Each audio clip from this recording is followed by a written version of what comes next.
பலஸ்தீன வெற்றி என்ற ஒரு தலைப்பு எனக்கு தரப்பட்டிருக்கிறது. இந்த தலைப்பு தருவதற்கு ஒரு காரணம் இருக்கிறது. பலஸ்தீனத்தில் நடந்து கொண்டிருக்கக்கூடிய இந்த யுத்தத்தில் எந்த அணி வெற்றி பெறும், இது சம்பந்தமாக திருக்குர்ஆன் ஏதாவது பேசுகிறதா, ஹதீஸுகள் ஏதாவது பேசுகிறதா என்பதை தெரிந்து கொள்வதில் மக்கள் ஆர்வமாக இருக்கிறார்கள். அதனால் இந்த தலைப்பு போடப்பட்டிருப்பதாக நான் நம்புகிறேன். அன்பு சகோதரர்களே, முதலிலே இந்த யுத்தம் ஒரு அதிசயமான ஒரு யுத்தம். ஏனென்றால் இதை நீங்கள் பார்க்கிற நேரம் சாதாரணமாக பலஸ்தீனியர்களை பொறுத்தளவில் உலக பார்வையில் அவர்கள் கையில் எதுவுமே இல்லை, டெக்னாலஜி இல்லை, ஆயுதங்கள் இல்லை. எல்டிடி யுத்தம் நடத்துகிற நேரம் சின்ன ஒரு ஃப்ளைட் வச்சு கொழும்புக்கு அனுப்பினாங்க. அந்த ஃப்ளைட்டை யுத்தத்துடைய கடைசி காலங்களில் ஒரு சின்ன ஒரு ஃப்ளைட் கொழும்பை சுற்றி வந்ததை நீங்கள் பார்த்திருப்பீர்கள். அந்த மாதிரியான ஒரு விமானம் கூட பலஸ்தீனியர்களுக்கு இல்லை. வீடுகளில் சாதாரணமாக வெடில் போடுவாங்களே, அந்த டெக்னாலஜியை கொஞ்சம் எக்ஸ்பேண்ட் பண்ணி அப்படி அவர்கள் கையில் ஆயுதம் என்று சொல்லும் அளவுக்கு பெருசாக ஒன்றுமில்லை. இப்படி எதை எடுத்துக்கொண்டாலும் காசா ஸ்ட்ரிப் பண்ண தெரியுதா, ஒரு சின்ன ஒரு ஸ்ட்ரிப்புக்குள்ளதான் அந்த மக்கள் இருக்கிறார்கள். இப்படிப்பட்ட மக்களோடு யுத்தம் செய்யக்கூடிய இஸ்ரவேலர்கள் யாருன்னு நீங்க புரிஞ்சுக்கண்டா, இது ரொம்ப பெரிய அதிசயமான யுத்தம் என்பதை நீங்க புரிஞ்சு கொள்வீங்க. இவங்களோட யுத்தம் செய்யக்கூடியவர்கள் இஸ்ரவேலர்கள். யார் இவங்க என்று கேட்டீங்கன்னா, உலகத்தில் பலமான ஒரு நாடுகள் பட்டியலில் இஸ்ரேல் வந்துடும். எப்படி வரும் என்று கேட்டீங்கன்னா, உலகத்தில் வான்பரப்புல முகடு, அதாவது அயன் டோம் என்றுவார்கள். இந்த பள்ளிக்கு நாம இப்ப கான்கிரீட் போட்டிருக்கணும், கான்கிரீட்டுக்கு மேல ஒரு கூரை இருக்குது. ஏதாவது வெயில் படாம மழை வராம இந்த மாதிரி நம்ம போட்டு வச்சிருப்போம்.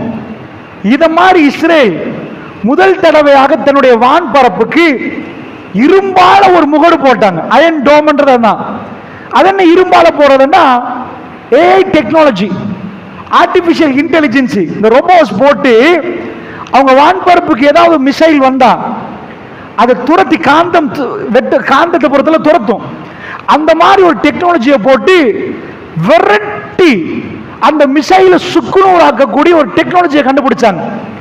நாம போறது சாதாரண முகடு, அவர்கள் போட்ட முகடு எப்படின்னா, எது வந்தாலும் எந்த ஒரு எது வந்தாலும் அந்த மிசைல்களை சுக்குநூறு ஆக்கிடும். அப்படிப்பட்ட ஒரு டெக்னாலஜியை கண்டுபிடிச்சா இந்த டெக்னாலஜி யாருக்குமே இல்லை. என் ஞாபகம் சரியண்டா 2018 ஆண்டுகளை நினைக்கிறேன், அமெரிக்கா முதல் தடவையாக அதை கேட்குது. எங்களுக்கு தாங்கள் அயன் டோம இஸ்ரேல் அமெரிக்காவுக்கு கொடுத்த உலகத்தில் 2வது நாடு அயன் டோம் போட்ட. ஏனண்டா டெக்னாலஜி அந்த அளவுக்கு இஸ்ரேலர்களுக்கு இறைவன் கொடுத்திருக்கிறான். ரொம்ப பலமான நாடு.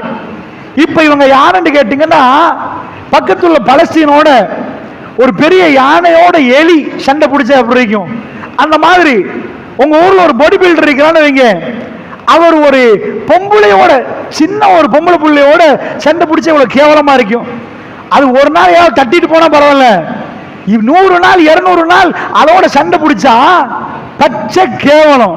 நீ தானே பாடி பில்டர், பிடிச்ச அமுத்தலாமே, என்னையா பொம்பளை புள்ள உனக்கு கிடைக்குது, நீ சும்மா பாட்டு உலகத்தில் அது இதுன்ற. இது அதிசயம் என்று நான் ஏன் சொல்கிறேன்டா, இது அயன் டோம்ல. சரிப்பா, உளவுத்துறையெல்லாம் உட்கார வைப்போம். உலகத்துள்ள எல்லா உளவுத்துறையும் உட்கார வச்சுட்டு யாருப்பா நம்ப வேண்டா, 2 நாடுகள் வர்றாங்க. இந்தியாவோட ரோல்லாம் வந்தாலும் உலகத்திலே யார் பலம் வாய்ந்தவங்க கேட்டா 2 வரும். ஒன்று சிஐஏ, அதாவது 2வது மொசாட். இந்த சிஐஏ மொசாட்லையும் ஒரு தடவை மொசாடு தான் நம்ப வேண்டான். சிஐஏ அமெரிக்காட, மொசாடு இஸ்ரேல். இவ்வளவு ஜெர்மன் இருக்குது, ரஷ்யா இருக்குது, பிரான்ஸ் இருக்குது, உலகத்தில் இவ்வளவு பிரம்மாண்டமான நாடுகள்லாம் இருக்கிற நேரம் இவன் குட்டி நாடு கல்ஃப்ல உள்ள ஒரே காபிர் நாடு ஷியாவை விட்டுட்டா இவன் ஒருத்தான் 1948 தான் வந்தானே கூட. பலஸ்தீனர்களை விரட்டி உருவாக்கின நாடுல உலகத்திலேயே நம்பர் 1 அல்லது நம்பர் 2 உளவுத்துறை இருந்தா எப்படி இருக்கும். அது இருக்குதா. பலஸ்தீனத்துக்கு என்ன இருக்குது? இவங்களும் அவனும் சண்டை பிடிக்கிறது 100 நாள் போனாலே உலக அதிசயமா போயிடும். தாஜ்மஹால் எல்லாம் அதெல்லாம் மீறின அதிசயம் இது. உனக்கு பலஸ்தீனத்தோட ஒரு 20 நாள் சண்டை பிடிச்சா கூட 6 நாள்ல கல்ஃபை கண்ட்ரோல் பண்ணி நாட்கள் இவங்கெல்லாம் வெறும் 6 days கல்ஃப் சுப்பா இருக்கணும் என்று சொல்லி உத்தரவு போட்டான். சரியா அமெரிக்கா ஸ்டைல். இவன் அமெரிக்கா உலகத்தில் எப்படி ராஜாவாயினான் தெரியுமா? உலக போர்ல ஜப்பான் சொல்லிச்சு அடங்க ஏலாண்டுச்சு, உனக்கெல்லாம் அடங்க மாட்டேன்னுச்சு. உலக போர் வெட்டிக்குது. அமெரிக்கா வார்னிங் கொடுத்துச்சு, அணுகுண்ட போடுவோம் அடங்கு. ஜப்பான் மத்தவன் அடங்கிட்டான், ஜப்பான் அடங்கவே இல்லை. அடங்காத டைம்ல வார்னிங் பலதை கொடுத்த பிறகு அமெரிக்கா ஹிரோஷிமாவுக்கு போட்டான் குண்ட. அணுகுண்ட கீழே போடல, மேல இருந்த ஒரு பகுதியை கொண்டு வந்து வெடிக்க விட்டான். வெடிக்க விட்டா ஹிரோஷிமா பொருளாதார வர்த்தக மையங்கள், அது ஜப்பானுடைய வர்த்தக மையம் கண்ணு முன்னாடி அழிஞ்சு போச்சு. லட்சம் பலட்ச மக்கள் அழிந்து போனார்கள். நாகசாக்கிக்கு அடுத்தது போடுறதுக்கு பிளான் பண்ணி அதையும் போட்டான். ஜப்பான் உடனடியா கேட்டுச்சு, கெஞ்சி கேட்கிறோம், நாங்க பேசவே மாட்டோம், நிப்பாட்டிரு, உனக்கு கட்டுப்படுறோம். அன்றைக்கு அமெரிக்காவை பார்த்து உலகம் அடங்கிச்சு. இதுக்கு மேல அணுகுண்டு என்றால் என்னன்னு உலகத்துக்கு தெரியாது. அணுகுண்டுட தாக்கம் விஞ்ஞானிகள் சொன்னார்கள், ஹிரோஷிமா நாகசாக்கியில் 75 ஆண்டுகளுக்கு முடங்கள் தான் பிறப்பார்கள். அந்த நச்சுத்தன்மை அவ்வளவு இரு. அந்த பொருளாதாரம் அழிஞ்சு சுக்குனராச்சு. ஜப்பான் கீழே விழுந்துட்டு உலகத்துக்கு அமெரிக்கா பெரிய தலைவனாக முன்னாடி வந்து நின்றான். அத்தனை பேரும் அமெரிக்கா சொல்வதை கேட்கணும் என்று வந்தான். அப்படி ஒரு பவர்ல அமெரிக்கா வந்தானோ, இதே மாதிரி கல்ஃபுக்குள்ள ஒரு 6 நாள் மிஷன் சுத்தி வளைச்சு அடிச்சான். அடிச்சுட்டு அம்பிட்டு அரபு நாடுகளும் எல்லாம் முஸ்லீம். இவன் ஒருத்தான் காஃபிர், நான் ஷியா விட்டுருங்க ஒரு பக்கம். இவன் ஒருத்தன் நின்றுட்டு நீ பேசக்கூடாதா, சரி நீ பேசக்கூடாதா, சரி எல்லாரும் அடங்குறான்டா. எவ்வளவு பவர் இவன் கையில நிக்கும்னு நினைக்கிறீங்க? சரிப்பா, அயன்டோமை தான் கண்டுபிடிச்சான். உளவுத்துறையில் இவன் தான் நம்பர் 1 அப்படின்னு கேட்டீங்கன்னா, யுத்தத்தில் நீங்க பார்த்திருப்பீங்க ஒரு டேங்க் மெர்காவா வெர்ஷன் 4, அப்படி ஒரு இதை நீங்க பார்த்திருப்பீங்க. உலகத்தில் இதுதான் இப்ப உள்ள ஃபர்ஸ்ட் கிளாஸ் டேங்க்.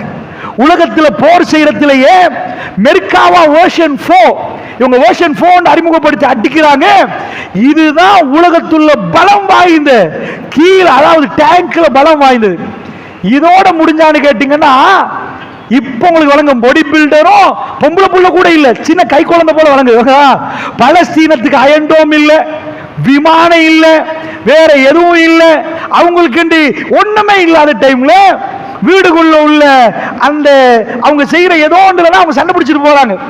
பெருசான டெக்னாலஜி எதுவும் இல்லை, டேங்குகளை வச்சு அடிக்கிற அளவுக்கு இல்ல. சரிப்பான்னு சொல்லி உனக்கு ராணுவம் எத்தனை பேர், நீங்க கொஞ்சம் பேர் தான் இருக்கிறீங்கன்னா, ராணுவத்துக்கு கொடுக்கிற கணக்கே நீங்கள் பார்த்தீங்கன்னா தலை சுத்தி விழுந்துருவீங்க. அவ்வளவு சேலரி பே பண்றான். அந்த சேலரி பே பண்ணி கூலிப்படைகளை ஆரம்பிக்கிறான். எல்லாம் வாங்க, அந்த கூலிப்படை, இந்த கூலிப்படை, இந்த கூலிப்படை, அந்த கூலிப்படை, அம்பிட்டு பேரை தரையிறக்கினா காசா ஸ்ட்ரிப்பா. அது ஒரு சின்ன துண்டா, அதுல எதுவுமே இல்லையா. இவங்களோட போராடணும்னா உலக நாடெல்லாம் வரணுமா. சரிப்பா, அது போக வேற என்னெல்லாம் இருக்குதுன்னு கேட்டீங்கன்னா, ஒரு நாட்டுக்கு ஏதாவது சண்டை ஒரு பிரச்சனை வந்துட்டுன்னா, அமெரிக்கா ஜனாதிபதி விமானம் இறங்கி உடனே விமானத்தில் வந்து இறங்கி என்னப்பான்னு கேட்க மாட்டாரு. போன் போட்டு வேணுமெண்டா அவர் கவலையை தெரிவிப்பாரு. இவனுக்கு அக்டோபர் எத்தனையோ நாள் அதுல ஏதோ பிரச்சனை ஆயிரும், உடனே பாதுகாப்பு அமைச்சர் வர்றாரு, இறங்கி உடனே பேசுறாரு. அமெரிக்கா பிரசிடன்ட் 3 நாள் கழிய அவன் வர்றான். அவன் வந்து கை கொடுத்து பேசுற, என்ன பிரச்சனை, உங்களுக்கு எவ்வளவு நெருங்கிய இது இருந்தா அமெரிக்கா ஜனாதிபதி வர்றான்டா, அமெரிக்காவுடைய கைப்பிள்ளைன்னுவாங்க, கைப்பிள்ளை இல்ல, இவன் அமெரிக்கா வாப்பாவோ தெரியாது, அமெரிக்கா இவனும் ஒண்டி. அப்ப உலகத்துள்ள பலம் வாய்ந்த நாடுதான் இஸ்ரேல். அமெரிக்கா ஏதாவது நான் பார்க்கிறேன், அதனால பல நாடுகள் இல்லை இதை நிப்பாட்டணும் என்று சொல்ற நேரம் அமெரிக்காவுக்கு வீட்டோன் இருக்குது. எந்த நாடு வந்தாலும் வீட்டோ போட்டா அவ்வளவு பேர் அமைதியாகணும். வீட்டோன்னு ஒரு பவர் வச்சிருக்கான், வீட்டோ போட்டு யுத்தம் நடக்கணும் என்றான். முழு பேரை அட்டாக் பண்றான், யுத்தம் நடக்கணும்டா. அமெரிக்கா இவ்வளவு அடிஞ்சு போகுது. அப்ப இஸ்ரேல் என்பது பாடி பில்டர் இல்லப்பா, வேர்ல்ட் சாம்பியன். வேர்ல்ட் சாம்பியன் யாரோட சண்டை பிடிக்கிறான்? கை குழந்தையோட சண்டை பிடிக்க 100 நாள். அட வைக்க கேடு.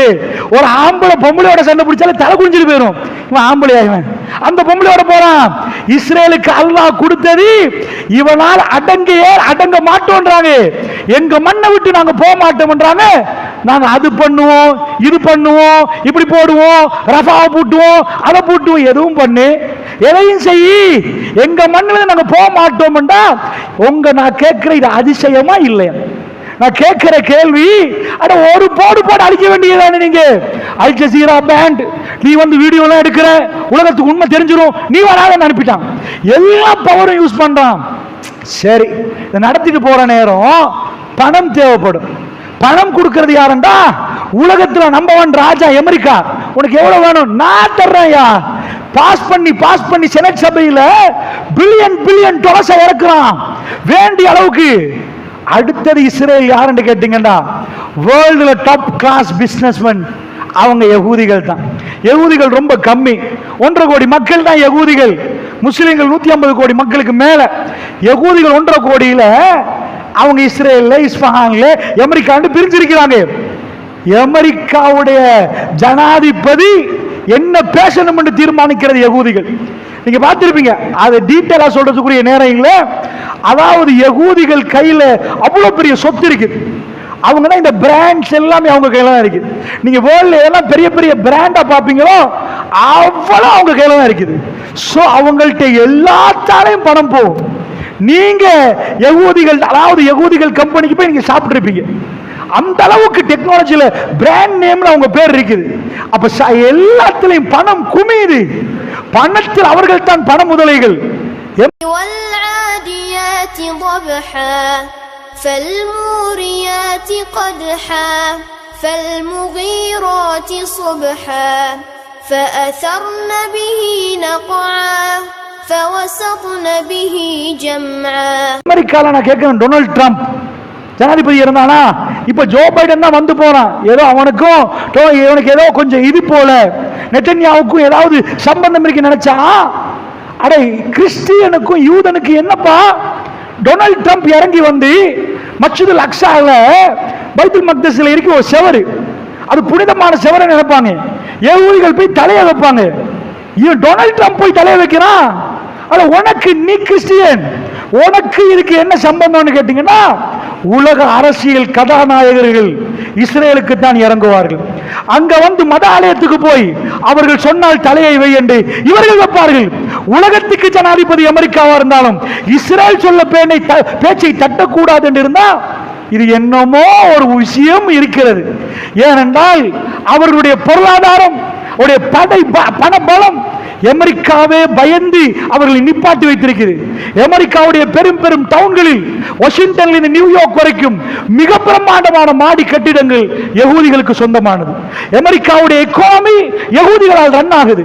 அப்படிப்பட்ட ஒரு நல்ல ஒரு வேர்ல்ட்ல ஃபர்ஸ்ட் கிளாஸ் பிரெயினை அல்லாஹ் ரப்புல் இஸ்ஸா அந்த சின்ன கூட்டத்துக்கு கொடுத்திருக்கிறான். அது ஏனென்று காட்டத்தான் இந்த யுத்தம்.